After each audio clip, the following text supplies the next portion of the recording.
Here's a brief introduction into the Chartwell's in-out timer. What you're looking at here is our front panel. This is broken up to our in average on the left and our out average on the right. Of course, subtracting the two will give you the final average, which you can see in the middle. Below this is the serial portion, which communicates to other devices. It's currently running. I'm going to go ahead and press in 3 times.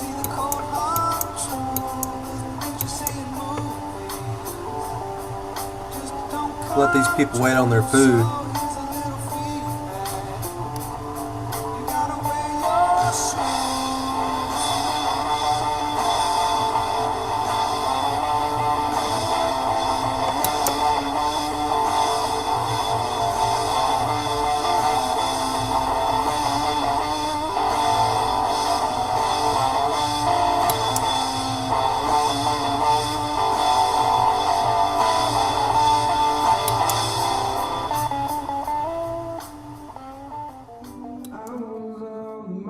Can be broken into 2 sections, mainly because these 2 sections do exactly the same things. It's just one is for the in and one is for the out. I'm going to go ahead and let Brandon explain some of this part. This is where we get our system date and time. For the people that are coming in, it takes a string value and gets the time, strips away the date, gets just the minutes and the seconds from the system clock. And then we do a little bit of conversion on the second side to help to convert it from a base 60 to a base 100. And then we add them back together so that we get a whole time or a whole number. Like if we have 3 minutes here and 30 seconds here, on the output here it'll be 3 minutes or 3.5 minutes. This is our case structure, which drives our array logic. This case structure right here is what actually indexes our array from 0 to 3, and then on the 4th case structure, or 4th setting of the case structure, it resets the value back to 0. Next portion of the code is right here. It takes the array and does a conversion on it and adds them all together so that we get a final average out. This portion right here inside the case structure makes it so that the display out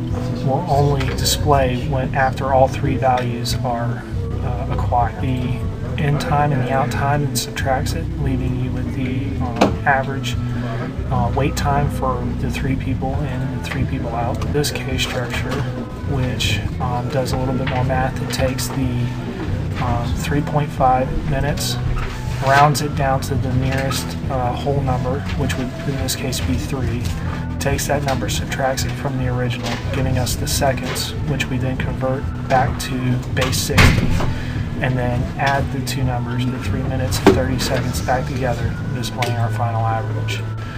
Okay, then we take the seconds before they're added together and the minutes before they're added together and convert them into an 8-bit binary number, which is then sent to our serial out case structure. And I'm going to let Dallas take over from here. Sorry. Here's the final case structure. This uses all of the former information that's being passed through our system and allows us to transfer it out serially. We have a button right here, boolean button, feeding the case structure. This is our update button, and we're feeding it with the minutes and the seconds. This is going to go into this case structure, and as you can see when I toggle through, this is the inner case structure. It's going to change our ability for it to be on half of the time, so there's a 0 and a 1. And we're going to transfer information in off of the 1 off of the clock cycle here. So when the clock hits a 0, this is what our output will look like, and when the clock is at a 1, it will appear to be the inside of this array. out through Boolean. So as the inside one is also cycled, you can see it starts out as 0. We're indexing through the array, and this is the part that's performing the serial output. So some of the challenges that we faced in this project were for the counter, counts the number of times we press the button. It works using 2 shift registers. The first one actually is the counter. The second one is counting how many times you press the button, and it does some a little bit of logic right here through this case structure to limit it so that it only counts 1 every button press. We used this to index the array, which brings up our second biggest problem, was actually indexing the array using the amount of times that we've pressed the button. The way it currently works is we have 3 button presses, and then the 4th state is a reset. It took us a while to figure out that we needed a 4th state as a reset due to a lot of complications. Also, this case structure resets on a -1, because without the -1 there, if we were to reset it at 0, we would actually skip the 0's place on the array. The memory portion of this array right here also posed a pretty big issue. When we first built the program, when we indexed the array from the 0 spot to the next spot down to the next spot, it would forget which numbers were entered in previously. So we had to feed back the loop all the way around it, back into the case structure to feed the number back in.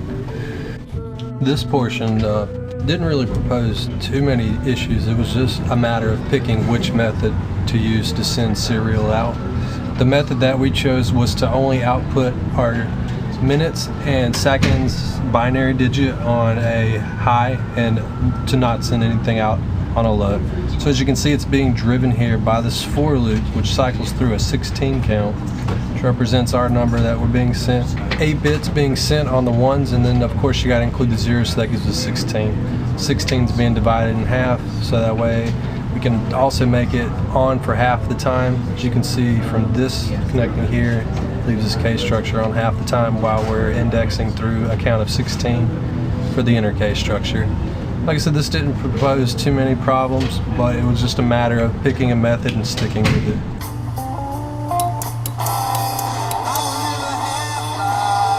Minute and 22 seconds. That looks good. Let's update it. Of course, this could be self-triggered.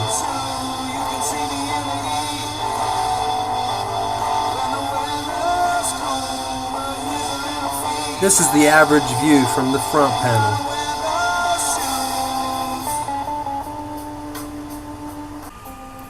Here you can see the in, out, the minutes and the seconds. So if I go ahead and update,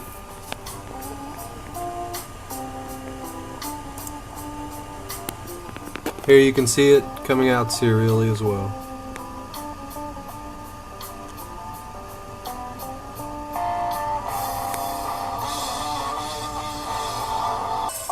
This next portion involves Arduino. This is so that we can demonstrate the ability to send serial communication throughout any network.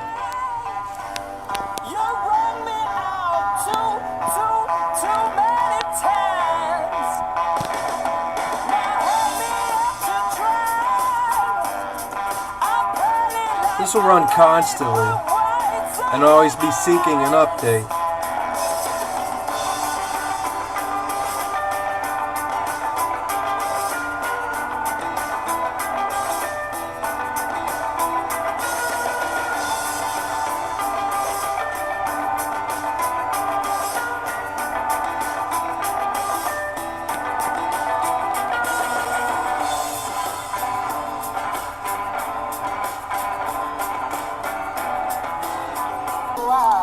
It's the last piece of the puzzle.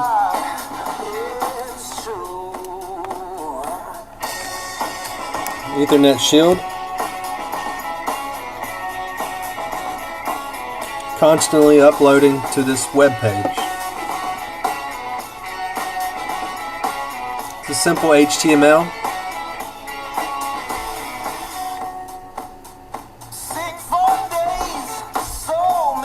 And that's all the portions of this in-out timer.